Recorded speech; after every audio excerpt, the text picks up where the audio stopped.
Hi guys, welcome to Cricket Chat with Venkatesh. IPL హిస్టరీలో the most consistent team ఏదని నాలాంటి వాళ్ళు quiz question అడిగితే తక్కువ సమాధానం వస్తుంది. ఎవరైనా కూడా రైట్ ఆన్సరే చెప్తారు. They will say CSK, Chennai super Kings. ఎందుకంటే 5 times టైటిల్స్ గెలవడమే కాదు, ఇంకో 5 times రన్నర్ అప్గా నిలిచారు. అంటే 5 times ఫైనల్కి వెళ్ళారు, ఇంకో టోటల్ 10 times ఫైనల్కి వెళ్తే 5 times గెలిచారు, 5 times రన్నర్ అప్ అయ్యారు. ఇంకో 2 సార్లు ప్లే ఆఫ్స్కో సెమీస్కో వెళ్ళారు. సో వాళ్ళు బ్యాన్ పక్కన పెడితే 15 సీజన్, అంటే ఈ సీజన్ కాకుండా 15 సీజన్లు ఆడితే దాంట్లో 3 సందర్భాల్లో మాత్రమే ఇప్పటివరకు, అంటే ఈ సీజన్ కాకుండా, వాళ్ళు లీగ్ స్టేజ్లో ఫినిష్ అయ్యారు. సో వాళ్ళు నెక్స్ట్ స్టేజ్కి వెళ్లకుండా వాళ్ళ కథ ముగిసిపోయింది. కేవలం 3 సందర్భాలు. ఇంత కన్సిస్టెంట్గా ఏ టీం కూడా లేదు. కానీ ఈసారి పరిస్థితి ఏంటంటే, this is the first ever time వరుసగా 2 ఏళ్ళు వాళ్ళు ప్లే ఆఫ్స్కి రాకపోవడం. లాస్ట్ ఇయర్ కూడా ప్లే ఆఫ్స్కి రాలేదు. లాస్ట్ ఇయర్ 6th ప్లేస్ ఎంతో బాగానే 7 matches ఆడి 7 matches గెలిచారు, 7 matches ఓడిపోయారు అవుట్ ఆఫ్ 14. కానీ ఈసారి కూడా ప్లే ఆఫ్స్కి మిస్ అవుతున్నారు. సో వరుసగా 2 సంవత్సరాలు ప్లే ఆఫ్స్కి చెన్నై మిస్ అవ్వడం వాళ్ళ చరిత్రలో ఇదే మొదటిసారి. యాక్చువల్లీ 2019 వరకు ప్రతిసారి ఆ బ్యాన్ అయిన 2 సంవత్సరాలు పక్కన పెడితే 2008 నుంచి 2019 వరకు వాళ్ళు ప్రతిసారి కూడా కనీసం ప్లే ఆఫ్స్కి వెళ్ళారు. 20 నుంచి ఆ డిప్ స్టార్ట్ అయ్యింది. 20లో ప్లే ఆఫ్స్కి వెళ్ళలేకపోయారు, 22లో వెళ్ళలేకపోయారు, 24లో వెళ్ళలేకపోయారు. కానీ మధ్యలో 21లో టైటిల్ గెలిచారు, మళ్ళీ 23లో టైటిల్ గెలిచారు. సో ఒక సంవత్సరం మిస్ అయినా నెక్స్ట్ ఇయర్ బ్రహ్మాండంగా రికవర్ అయ్యారు. సో ఆ తప్పులు తెలుసుకొని నెక్స్ట్ ఇయర్ బ్రహ్మాండంగా కమ్బ్యాక్ అయ్యారు. కానీ ఈసారి అలా జరగలేదు. వరుసగా 2 సార్లు ఫెయిల్యూర్ వాళ్ళని హర్ట్ చేస్తుంది. ఫ్యాన్స్కి చాలా ఇబ్బందికరంగా ఉంది. అండ్ ఈసారి లాస్ట్ ప్లేస్ వచ్చినా ఆశ్చర్యం లేదు. Presently they are at the bottom of the table, 10th ప్లేస్లో ఉన్నారు. ఈసారి లాస్ట్ ప్లేస్ వచ్చినా ఆశ్చర్యం లేదు. వాళ్ళ వర్స్ట్ పొజిషన్ ఏంటంటే 2022లో 9th ప్లేస్, 9 out of 10.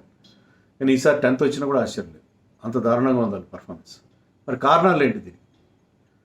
నిన్న చెన్నై పంజాబ్ మ్యాచ్ జరుగుతున్నప్పుడు ఒక పల్స్ పోల్ ఏదో వేస్తారు కదా వాళ్ళు, స్టార్ స్పోర్ట్స్ వాళ్ళు.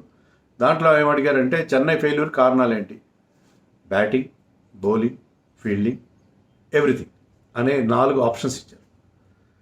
ఎవ్రీథింగ్ అనే ఆప్షన్కి if I remember correctly 65% people set everything. Yes, బ్యాటింగ్లో దారుణంగా విఫలం చెందారు. ఎందుకంటే మీరు most runs this season list కనుక చూస్తే టాప్ 20లో ఒక్క చెన్నై ప్లేయర్ కూడా లేడు. టాప్ 20లో 21st శివం దూబే ఉన్నాడు. శివం దూబే ఎన్ని రన్స్ చేశాడు? 248 రన్స్ చేశాడు, ఒక 50. స్ట్రైక్ రేట్ కూడా 130, అరౌండ్ 130 ఉంది. So Shivam Dube himself is a failure. అతను 21లో ఉన్నాడు. సో దాన్ని బట్టి మనం అర్థం చేసుకోవచ్చు, ఎవ్వరు కూడా పర్ఫామ్ చేయరు. బ్యాటింగ్లో టోటల్ కొలాప్స్. బౌలింగ్లో కోర్స్ నూర్ అహ్మద్ ఇప్పటికీ పర్పుల్ క్యాప్ రేస్లో ఉన్నాడు. Khaleel Ahmed is doing well. వాళ్ళిద్దరు మినహాయిస్తే మిగతా అందరూ ఫెయిల్ అయ్యారు కదా. అశ్విన్ ఫెయిల్ అయ్యాడు, జడేజా ఫెయిల్ అవుతున్నాడు.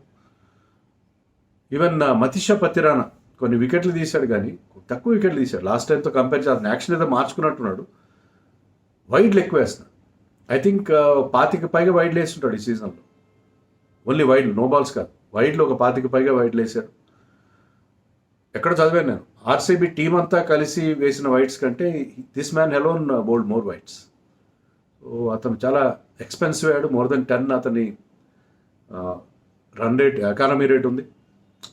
సో బౌల్డ్ అని ఫెయిల్యూర్స్ మనకి అక్కడ కనిపిస్తున్నాయి, except Noor Ahmad and Khaleel Ahmed was very good with the new ball. Noor Ahmad వికెట్లు తీస్తున్నాడు, ఎఫెక్టివ్గా ఉన్నాడు. కానీ అతని పర్ఫార్మెన్స్ కూడా ఆఫ్ లైట్ కొంచెం డిప్ అయింది. సో ఓవరాల్గా బ్యాటింగ్లో, బౌలింగ్లో ఫెయిల్యూర్. అండ్ ఫీల్డింగ్లో చెన్నై వాళ్ళు వదిలేని క్యాచ్లో ఎవరు వదిలేదు.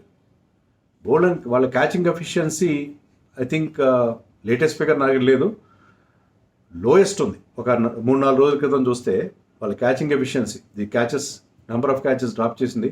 మోర్ దెన్ 20 క్యాచెస్ డ్రాప్ చేశారు. చాలా క్యాచ్లు డ్రాప్ చేశారు. ధోని కూడా మెన్షన్ చేశాడు నిన్న పంజాబ్ మ్యాచ్ తర్వాత మాట్లాడుతూ, ఫీల్డింగ్ అస్సలు సరిగ్గా చేయట్లేదు. బ్రవీస్ వచ్చిన తర్వాత కాస్త జోష్ వచ్చింది. నిజమే, బ్రవీస్ పంజాబ్తో జరిగిన మ్యాచ్లో ఒక అద్భుతమైన క్యాచ్ పట్టాడు. బౌండరీ లైన్లో అతను మొమెంటంతో బయటికి వెళ్ళిపోతున్నా మళ్ళీ గాల్లోకి ఎగరేసి, మళ్ళీ సెకండ్ టైం గాల్లోకి ఎగరేసి, థర్డ్ టైం ఆ క్యాచ్ అందుకున్నాడు. సో ఫీల్డింగ్లో కూడా బోల్డ్ అని లోపాలు మనం చూసాం. సో బ్యాటింగ్, బౌలింగ్, ఫీల్డింగ్ అన్ని డిపార్ట్మెంట్స్లో ఫెయిల్ అయ్యారు. Probably this could be the worst ever season అని అనిపించింది. మరి రీజన్స్ ఏంటి దీనికి? రీజన్స్ ఫస్ట్ అండ్ ఫార్మోస్ట్ ఆక్షన్లో వాళ్ళు స్ట్రాటజీ టోటల్ రాంగ్ వెళ్ళారు. సరైన బ్యాట్స్మెన్ తీసుకోలేదు వాళ్ళు. కొంతమంది రిలీజ్ చేశారు, తప్పదు కదా, రిటెన్షన్స్ కరెక్ట్గానే చేశారు retentions. But I think Jadeja retention was it necessary? Jadeja ఇప్పుడున్న ఫామ్లో నాకైతే అతని రిటెన్షన్ అంత అవసరం అనిపించలేదు. సరే, జడేజాని రిటర్న్ చేశారు, మతీషా పత్రాన్ని రిటైన్ చేశారు, ధోనీని అన్క్యాప్ ప్లేయర్ చాలా తక్కువ అమౌంట్కి రిటైన్ చేసుకోగలిగారు, బాగానే ఉంది. కానీ ఆక్షన్లో స్పిన్నర్స్కి ఎక్కువ డబ్బులు పెట్టారు. కానీ స్పిన్ అంతగా ఈసారి వాళ్ళు కలిసారు. అశ్విన్ అండ్ నూర్ అహ్మద్ మీద బౌలర్ డబ్బులు పెట్టారు, బ్యాటింగ్కి డబ్బులు పెట్టలేదు. వాళ్ళకి ఏంటంటే బ్యాటింగ్లో సరైన ఒక పవర్ హిట్టింగ్ ప్లేయర్స్ని ఎవరిని తీసుకోలేదు. శుభం దూబే ఉన్నాడులే మాకు సరిపోతాడు అంటున్నారో ఏంటో మరి.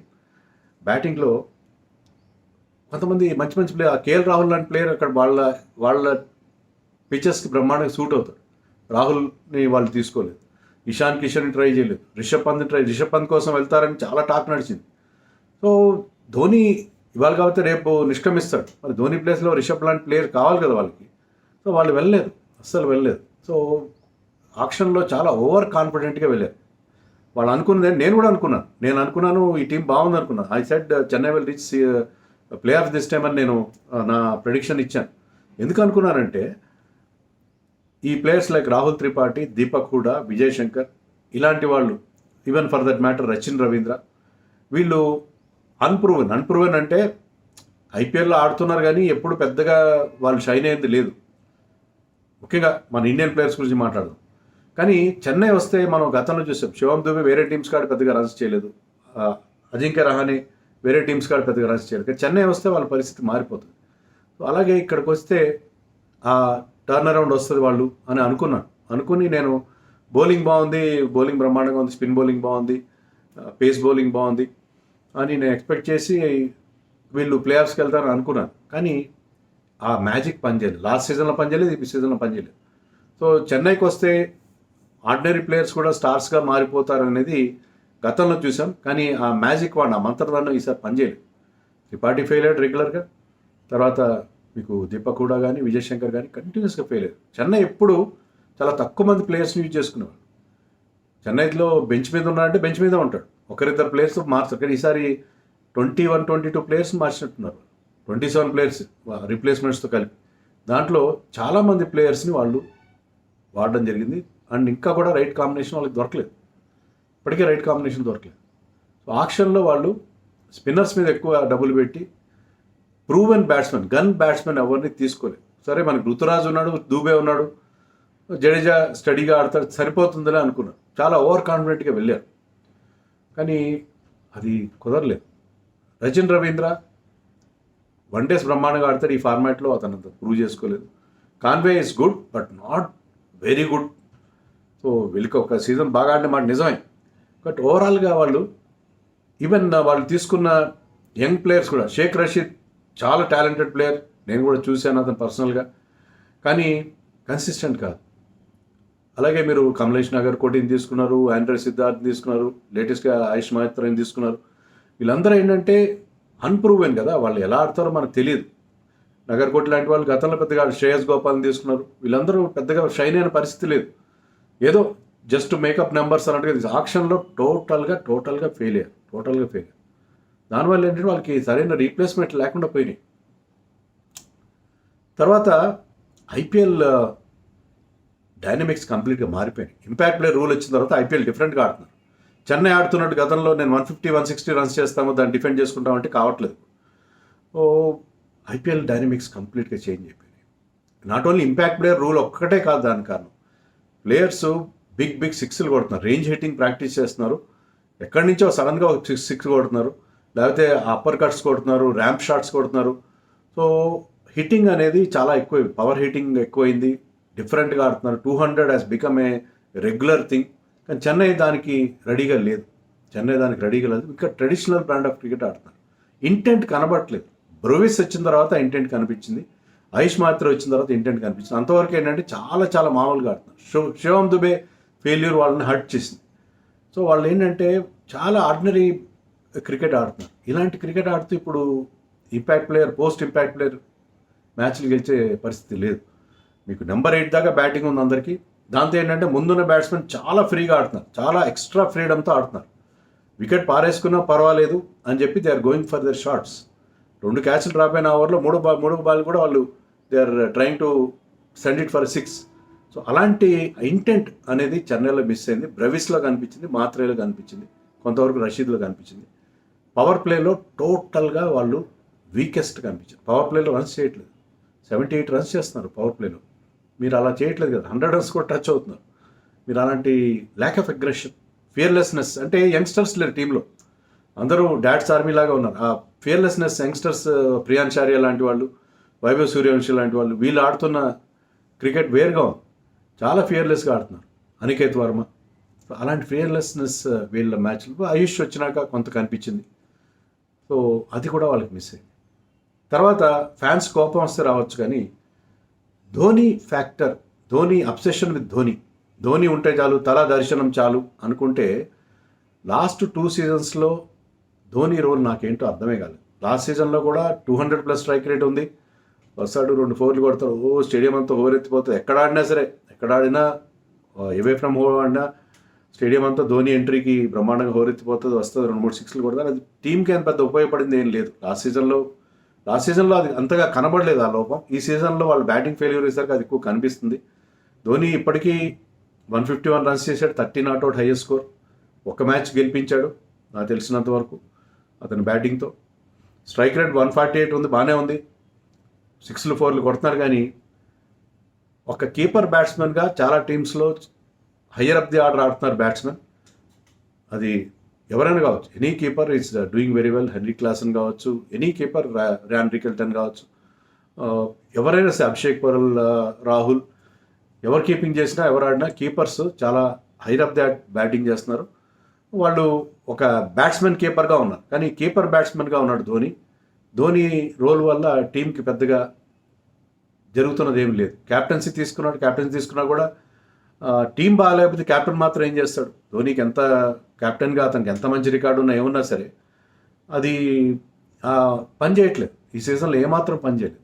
So Dhoni even Shaun Pollock లాంటి వాళ్ళు అన్నారు 23లో టైటిల్ గెలిచినప్పుడు అప్పుడే రిటైర్ అయిపోయింటే బాగుండేది ధోని అన్నట్టుగా వాళ్ళు మాట్లాడుతున్నారు.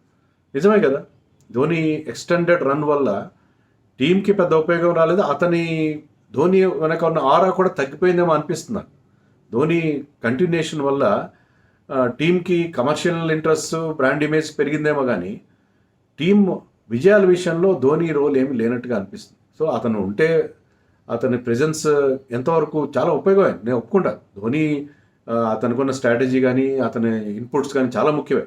కానీ ఏదో ఒక పాయింట్లో they have to move on కదా ధోని నుంచి. ఎందుకంటే Dhoni is not going to be there forever. అతనే చెప్పాడు కదా, లాస్ట్ మ్యాచ్లో అడిగాడు మన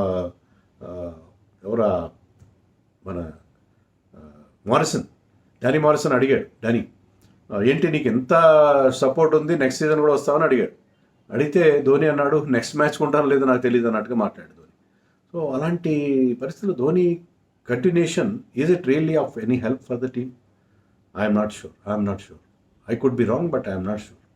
ఏం పెద్ద హెల్ప్గా లేదు ధోని ప్రజెన్స్ అనేది. ధోని ఎమోషనల్గా, సెంటిమెంటల్గా ఉంది. అదే ఎమోషన్ గురించే మాట్లాడు. Even somebody like Suresh Raina కూడా ఆ టీం గురించి బాగా తెలుసు. సురేష్ రైనా ఎమోషనల్గా ఉంది, వాళ్ళ సెలెక్షన్ ఎమోషనల్గా వెళ్తున్నారు.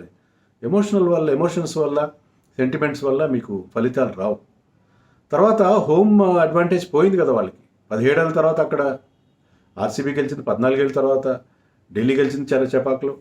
ఇంతకుముందు ఎప్పుడు గెలవని ఎస్ఆర్హెచ్ గెలిచింది. ఈ సీజన్లో ఆడిన 6 మ్యాచ్ల్లో 5 మ్యాచ్లు ఓడిపోయారు హోమ్లో. సో హోమ్లో కంచుకోట అనే ఒక మిత్ కూడా, అది కూడా బ్రేక్ అయిపోయి హోమ్లో కూడా గెలవలేకపోతారు. హోమ్ కండిషన్స్ కూడా స్లో అండ్ లో వికెటే ఉంది. స్పిన్కి అంత అనుకూలించకపోవచ్చు, టర్నింగ్ ట్రాక్స్ లేకపోవచ్చు, వాళ్ళు దాని గురించి వాళ్ళ కంప్లైంట్స్ ఉన్నాయి. అయినా కూడా ఆ స్లో అండ్ లో వికెట్స్ మీద వాళ్ళు గెలిచింది, దాని మీద కూడా గెలలేకపోతున్నారు. సో హోమ్లో కూడా హోమ్ అడ్వాంటేజ్ కూడా పోవడం మరొక కారణం వాళ్ళ ఫెయిల్యూర్. తర్వాత రుతురాజ్ ఇంజరీ, దాని మీద ఏదో మిస్టరీ ఉందన్నా ఏమన్నా లేకపోయినా రుతురాజ్ ఎప్పుడైతే ఆడుతున్న కన్సిస్టెంట్ ప్లేయర్, యంగ్ ప్లేయర్, అతని ఇంజరీ వాళ్ళకి ఇబ్బంది పెట్టి, కాన్వే వాళ్ళ ఫాదర్ చనిపోయాడు మిడిల్ ఆఫ్ ఏప్రిల్లో, అతను వెళ్ళిపోయాడు టీంతో పాటు. సో ఉన్న ప్రాబ్లమ్స్ చాలక ఈ ప్రాబ్లమ్స్ కూడా వాళ్ళని చుట్టుముట్టాయని చెప్పి మనం అనుకోవాలి. సో చాలా అన్ఇంప్రెసివ్గా చెన్నై పర్ఫామ్ చేసింది. అనేక కారణాలు కనిపిస్తున్నాయి. They have to change. Suresh Raina లాంటి వాళ్ళు చెప్తున్నారు 70% ఆఫ్ టీమ్ని చేంజ్ చేయాలి నెక్స్ట్ సీజన్లో. టీమే కాదు, మీరు కోచ్ ఫ్లెమింగ్ ఉన్నాడు, వీళ్ళందరూ మైక్ హస్సీ. సో మీకు ఈ సెట్ ఆఫ్ హెడ్స్ ఎవరైతే ఉన్నారో, థింక్ ట్యాంక్ ఏదైతే ఉందో వాళ్ళ అవుట్డేటెడ్గా ఉంది. మారాలి, మొత్తం మార్చుకోవాలి, మొత్తం సెటప్ని మార్చాలి చెన్నైలో. మారిస్తేనే మంచి ఫలితాలు వస్తాయని నేను అనుకుంటున్నాను. సో మరి మీరేమనుకుంటున్నారో కామెంట్స్లో చెప్పండి.